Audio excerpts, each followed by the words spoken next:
Le Livre du Ciel, tome 16, 5 août 1923. Pour réaliser la rédemption, Jésus ouvrit les portes de sa volonté divine à son humanité. Pour réaliser le « que ta volonté soit faite sur la terre comme au ciel », il ouvrit les portes de la volonté divine à une autre créature. Je me fusionnais totalement dans la sainte volonté de Dieu. Me couvrant d'une lumière suprême, mon doux Jésus me dit: ma fille, si ma volonté divine n'avait pas laissé ma volonté humaine entrer en elle, mon humanité, si sainte et pure qu'elle fût, n'aurait pas pu effectuer la rédemption complètement. Ma volonté humaine n'aurait pas eu la vision universelle de Dieu. Par conséquent, elle aurait été incapable de voir tous les êtres. Elle n'aurait pas eu l'immensité de Dieu et aurait été incapable de tout embrasser. Elle n'aurait pas eu l'omnipotence de Dieu et aurait été incapable de sauver toutes les créatures. Elle aurait été privée de l'éternité divine et aurait été incapable de tout réunir en un seul point et de remédier à tout.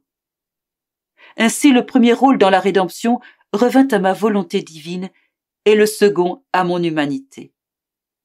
Pour réaliser la rédemption, j'ai dû ouvrir les portes de ma volonté divine à mon humanité, portes que le premier homme avait fermées. Et laissant le champ libre à mon humanité, je l'ai laissé effectuer la rédemption au sein même de ma volonté divine. Depuis ce temps, personne d'autre n'était entré dans ma volonté divine pour pouvoir opérer comme le propriétaire, dans une entière liberté, en disposant de toute la puissance et de tous les biens qu'elle contient. Ma volonté est pour moi ce que l'âme est pour le corps. Si accomplir ma volonté a été une grande grâce pour les saints alors qu'elle entrait en eux comme par réflexion, qu'est-ce que ça aurait été si non seulement ils avaient reçu sa réflexion, mais s'ils étaient entrés en elle et avaient joui de toute sa plénitude. Si pour effectuer la rédemption il fut nécessaire que mon humanité et ma volonté humaine aient accès à ma volonté divine, il en va de même présentement pour la réalisation du « que ta volonté soit faite sur la terre comme au ciel ». Il faut que j'ouvre à nouveau les portes de ma volonté divine, que je laisse une autre créature y entrer, et que, en lui laissant le champ libre, je lui permette, dans toutes ses actions, de la plus grande à la plus petite, d'agir dans la vision universelle, l'immensité et la puissance de ma volonté.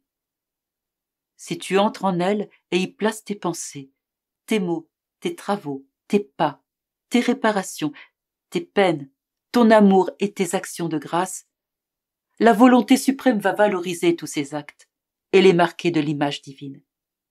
Elle va leur conférer la valeur des actes divins qui, étant infinis, peuvent agir pour tous, atteindre tous, et avoir une telle incidence sur la divinité pour que la volonté divine descende sur la terre avec tous ses biens. Cela va se passer comme pour les pièces de métal, or, argent ou autre. Tant que l'image du roi n'est pas estampillée dessus, elles n'ont pas de valeur monétaire. Mais dès qu'elles sont marquées à l'effigie du roi, elles acquièrent une valeur monétaire et peuvent circuler dans tout le royaume. Il n'y a aucune ville, aucun village, ni aucune place importante qui ne jouisse de leur prestige de monnaie. Aucune créature ne peut vivre sans elles. Que leur métal soit précieux ou vil, cela n'a pas d'importance, pourvu que l'image du roi soit imprimée dessus. Elles circulent dans tout le royaume, ont suprématie sur tout et sont aimées et respectées par tous. De la même façon, tous les actes que fait l'âme dans ma volonté, puisqu'ils sont marqués de l'image divine, circulent dans le ciel et sur la terre, ont la suprématie sur tout, se donnent à toute personne qui les veut, et il n'y a aucun endroit qui ne jouisse de leurs effets bénéfiques. Pendant que Jésus disait cela, nous avons prié ensemble et il fit entrer mon intelligence dans sa volonté divine. Ensemble, nous avons offert à la suprême majesté les hommages, la gloire, la soumission et l'adoration de toutes les intelligences créées. Au contact de la volonté divine, une divine image fut imprimée sur ces hommages et ces actes d'adoration qui se diffusèrent sur toutes les intelligences créées comme autant de messagères de la volonté divine dans la création. Mon doux Jésus ajouta: « Ma fille, as-tu vu? C'est seulement dans ma volonté que tout cela a pu se produire. Par conséquent, continue de faire entrer en elle tous tes regards, tes travaux, ton cœur et tout le reste. et tu verras des choses surprenantes.